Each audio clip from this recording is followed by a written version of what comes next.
little housekeeping. Hey guys, Danny White here with the Mental Fitness Mastermind podcast, powered by mentalfitness.care and the Athlete Mental Health Certification Programs, where athlete helps athletes in the game of life. Okay, so let me do a little bit of housekeeping.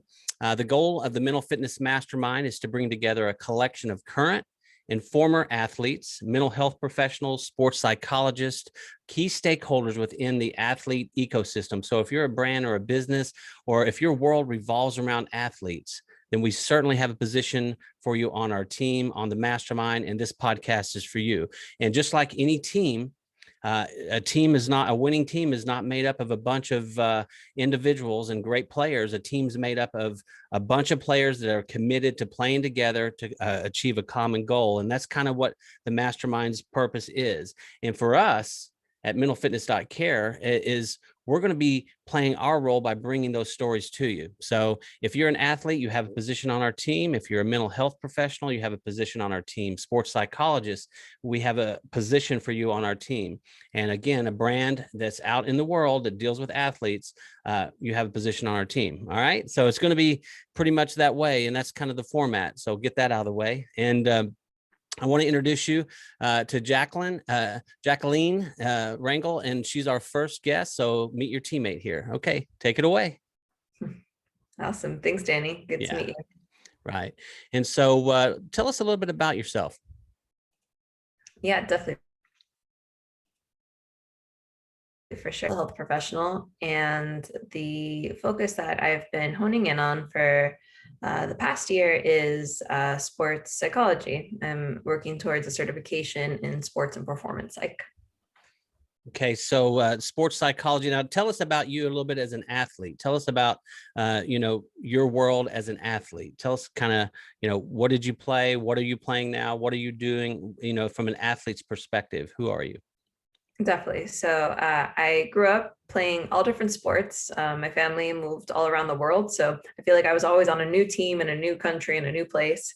And what sort of stuck along the way was volleyball and that was swimming when I was in high school. Okay. Go ahead. Sorry, you cut out there. So you got volleyball and then volleyball, swimming. Okay, swimming. Okay, go ahead. Continue. So that was my athletic career growing up, and then kind of transitioned for a lot of reasons that hopefully we'll dive into a little bit into martial arts as an adult. Nice. So yeah, I became a yoga teacher when I was 24. Nice. And from there, that led me into a career in martial arts movement. Just sort of, I think of myself now as a functional adult athlete. Absolutely. Just more like an everyday athlete. And because of that, I've been really passionate about the place where movement and mental health intersect. And then, of course, there's that special, subcategory of athletes specifically and mental health. Right. Absolutely. So martial arts, I mean, I'm a former martial artist myself, so I understand that, when I went up in contact sports, college football is what paid my way through school. But then after I got out, after I graduated, I was shocked that there was no NFL teams that wanted a 4'8", 180-pound defensive back, I guess. So I had to go another way and channel my energy. And so I went into martial arts, taekwondo, actually, and then full contact fighting. So martial arts is a big deal when it comes to dealing with your mental health and just the mental strength part of it. Is that why you got into it? Is it just, movement? And I know you in the yoga. So what drew you to the martial arts world? Absolutely. I totally stumbled into it. I had no interest, but I was completing a yoga teacher training where that was in a jiu-jitsu gym. And nice. It was great. It was great, really detailed movement and very, very strong yoga. So that's why I was attracted to it. And then, when I was finished with the training, the coach is like, "So when are you going to start rolling?" And I'm like, "Excuse me, that's rolling. That's not going to happen." But a lot of empowerment in from a mental health standpoint, and from a self-defense standpoint, which I didn't really know that I wanted or needed, but I'm endlessly grateful for. So, when you say the martial arts thing in terms of you didn't really know if that's the area that you want to do, was it a physical thing? Was it a confidence thing? Was it something aggressive thing? Is it something that you just didn't picture yourself being in the combat arena? What was it that kind of drew you away from that? Oh, totally. Yeah, I didn't, I always saw martial arts as very violent. Right. Thankfully, I never really had to fight growing up, and I didn't have much experience with contact sports, so Hmm. it just wasn't really in my wheelhouse. So I don't get it, and it's funny. I learned martial arts is very much the opposite of that. It's It about is. it's about instilling the circumstances so that you don't need violence, and hopefully never use your skills. So true. And actually, my wife and I were talking about that the other day when we were talking about, kids getting in trouble and wanting to fight all the time. And, we said the one thing that she's a high level martial artist as well. And we were talking, once you get in to martial arts, I mean, I know a lot of kids will get into it at first, or a lot of people will get into it at first and go, I want to be able to fight. I want to be able to get in there and do this and that.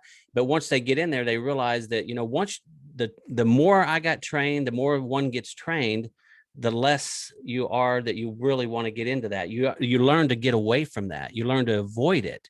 You know what I mean? You're not going to be walking into a situation where you're going to, have to get physical. You're going to literally know how to recognize that. And that's part of the program with the Athlete Mental Health Certification Program, where we want to train people to recognize when a mental health crisis is going on within other athletes. Just like in martial arts, like you and I can both agree, we learn to fight, but more than that, we learn to recognize when a fight might be coming or on the horizon. Is that true?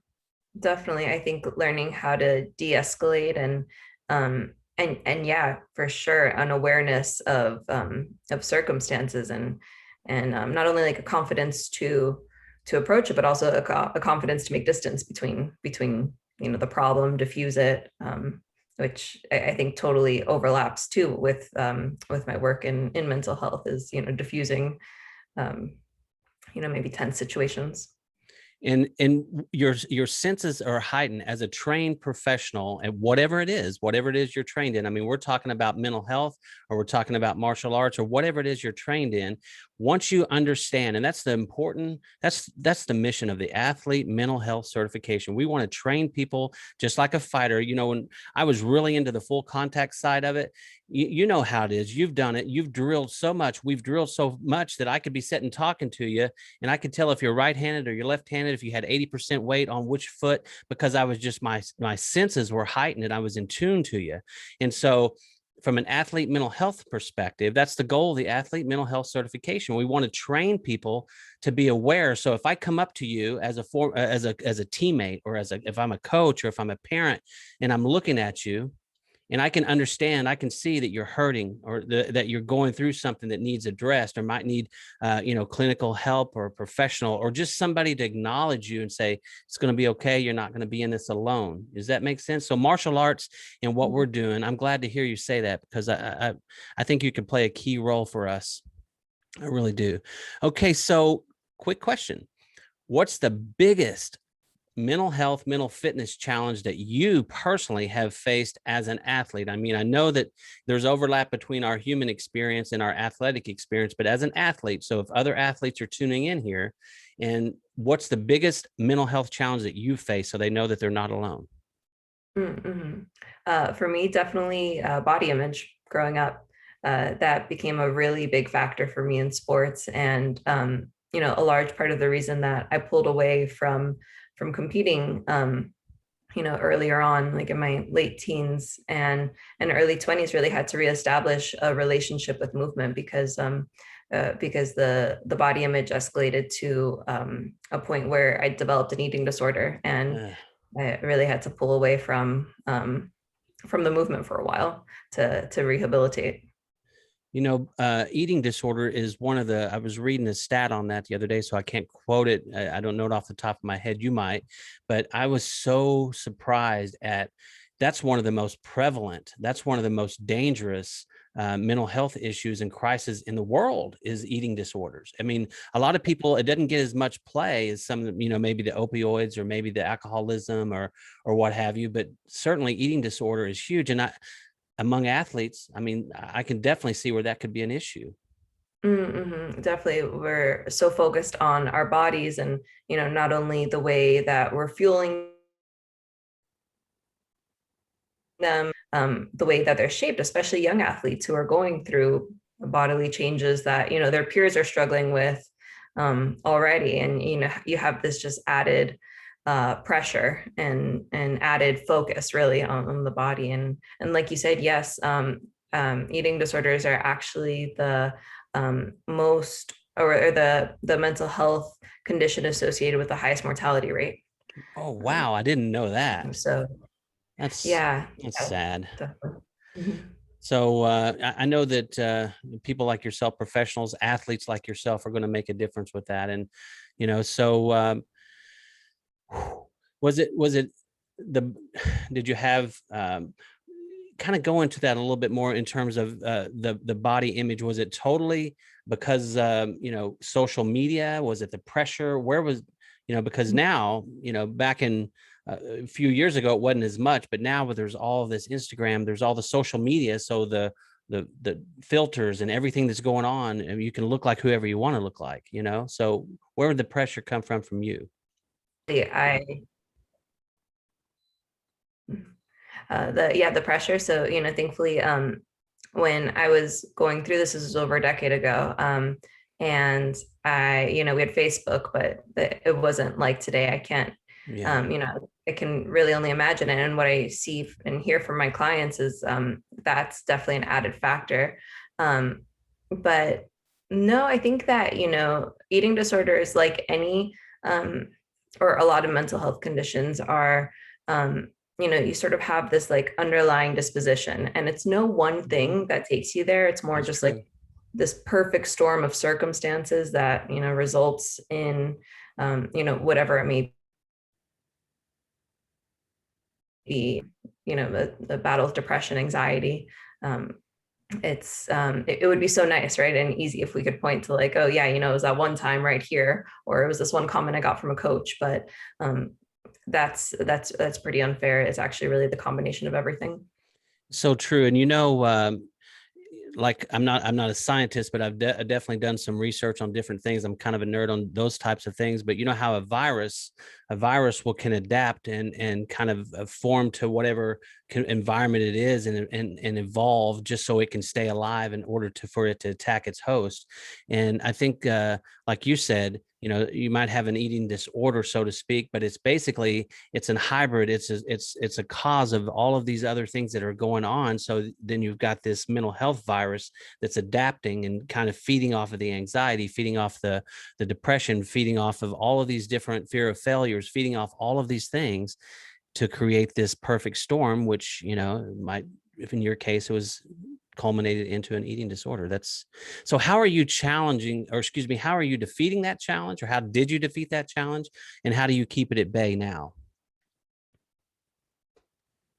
Mm-hmm. Yeah, it's a really good question. I mean, same thing. I think just as much as like all these negative factors contribute to a negative result, it's a lot of positive factors that contributed to positive results. So I think for me, something that's been really powerful is being able to share my story over the years and rewrite my story in many ways, right? The more time that you gain, like the more perspective you have, and being able to help others. And that's why I really like the mission of what you're doing, because it's like it takes one to know one.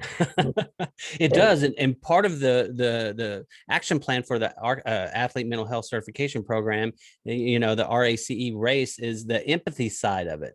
And when you can empathize with somebody else, it's easier to try to help them. I mean, it's, we can have empathy. I can have empathy with you, as an athlete and someone that's gone through some trials of my own. But to be honest, at this point, and hopefully I've never had an eating disorder. However, there are other athletes that do. And because you're in the mix, you're on the team, and you know how to relate to them and empathize with them on a level that I can't even imagine. That's where the true health is, the solution is going to come from. The help's going to come from you being able to empathize with them because you've lived it. It's been real to you, right? And I think a lot of the times that's what someone who's really going through it is looking for. While you might want to, on one hand, do a lot of things to hide your circumstances and Oh to yeah. reject help, there's a part of you that's screaming out so loud to just say, like, somebody, like, please tell me I'm not crazy. Like, there's something wrong here, right? Relate to And me. yeah, yeah, and everybody in your world is just pretending that it's not there. It only Yeah. gives whatever's happening more steam, because it's like, okay, well, I need to up the ante, right, so that people will see me. So true. I mean, brilliantly said there. I mean, I'm so glad to have you on the team, and I'm so glad to have you part of the mastermind because, you've lived it, you've overcome it, you've found a solution that works for you. That I think that, it's funny how, we all seem like we're individuals, and we are to an extent, but we all have a tribe. We all have something that we fit into. We have a slot. For example, in sports, I'll take football, for example. You have a cornerback, you have a receiver. No one likes receivers, Brian Lavender. It's a inside joke there. And we all have positions to play, but I can relate to defensive backs and they can relate to me, but I can't relate to quarterbacks because I'm not a quarterback. And so, with you understanding and having dealt with and overcome and defeated the body image situation, you're going to be able to relate to other athletes, and they're going to be able to come to the platform and get fed by you. That's wonderful. I'm glad to have you here. Okay. So, what advice can you give other athletes? With that said, segue into that. What advice can you give other athletes that are suffering from the same thing? Mm-hmm. um I would definitely say, one, reach out, whether it just has to be one person. And there's I think that so often, like, we tell ourselves a story that, like, no one can help me right here, no one understands. But I think that anybody who's gotten help for anything is always so surprised to learn, like, oh wow, I thought I was the only one, I thought I was totally alone. uh, Right. Yeah. and you're never alone. That's just um I guess, like, something that I wish that I had was, and I did in some ways, but more guidance with mindfulness and making contact with the present moment. I think something I've been really big in for the past couple of years is breath work. And I did not realize how helpful that tool would have been, way predating the eating disorder. Even just as an athlete every day. I think that I would definitely recommend that tool to get a little bit of clarity and just work out the something to quiet the mind and to work out what the actual feelings are. So breath work's really good. You cut out a little bit. So breath work has been very important with you. Mindfulness, staying in the moment. By the way, have you read Eckhart Tolle's book, The Power of Now? Yes, definitely. Isn't that amazing? I think I've warped it on my Audible account. I just listen to it all the time. And I got this, I discovered that book a couple of years ago when I was battling some addiction and some hard issues that I was dealing with. And, one of the things as athletes, we kind of kick ourselves for our failures. If we lose in a game or we lose on a play, we kick ourselves and we're always staying in the past. You know what I mean?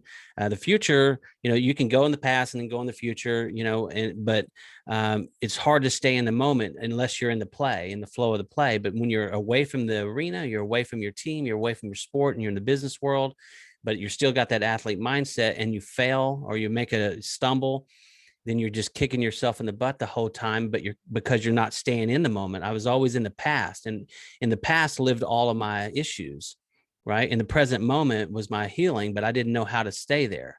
And so I discovered Eckhart Tolle's book, The Power of Now.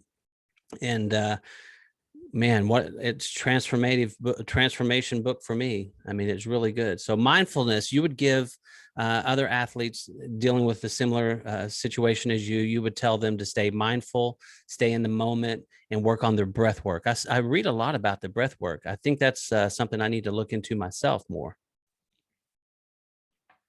Absolutely. Yeah. Be happy to connect you with some more resources there. Awesome. So, okay, we're this is again a short segment. Mastermind, you've been great. I want to ask you a last question here. So, guilty pleasure. Now, if this is what I mean, be honest, because we're all human here. I want to know that what is it that is your guilty pleasure that if your teammates knew when you came back to the locker room, they'd look at you and go, "I cannot believe this. What are you doing?" What's your guilty pleasure? You say that you took me back to high school, and I was living in Taiwan during high school. Oh, nice. My guilty pleasure was and still is now bubble tea. Bubble tea? Yeah. Not that one, I don't feel guilty for it. Just have to preface with that, but I'm obsessed. I could not get enough. Like, living in Asia totally introduced me to that world, and it is like a delicious little like treat. So bubble tea, what is that? I don't even have any idea. To have to Google it. What is it? Oh man, it's like a tea and sweet stuff in there, but it has these little like tapioca balls, and I don't know, you drink them through this like fun shaped straw. I don't really know how to explain the experience, but I really hope that you try it soon. So that's your guilty pleasure. That's great. That's great. So your business, how can people get in touch with you? Again, I'm going to put a lot of that in the boxes below, but what's the best way to get in touch with you? I know you and I've gotten in touch on LinkedIn. I follow you there. I like your content. I like following your mindset. You seem like you're really involved in the sports psychology side of it, the mindfulness side of it. So, and you stay consistent. So I like following your content for that reason. So if someone was to, is it Instagram, LinkedIn, what's the best way for them to kind of follow you and kind of see your journey and see where the vibe might be? Yeah, for sure. You can definitely find me on LinkedIn, like you said. Instagram is really simple. It's at Jackie.Rangel, my last name. Okay. And I also have a website, JaccieRangel.com, where that just outlines my therapeutic services. Perfect. Okay. That's it. I mean, it's short and sweet, but I think we've covered some good ground. I'm glad to have you on the team. I'm glad to have you part of the mastermind. Thank you for being candid. Thank you for sharing your challenge with the eating disorder, and thank you for giving advice to how you've overcome that challenge. And if there's anything that I can do for you, let's stay connected as the mastermind evolves. Again, we were just kind of ramping this thing up, and I appreciate you reaching back out to me. And I'm sure we're going to kind of circle around and talk to each other again in the future. But thank you so much. I appreciate you. Have a great day. Okay. Awesome. Thanks, Danny. You too. Take care. Okay. All right. Bye. Bye. Talk about a bright young star. She's doing some great things. Look her up.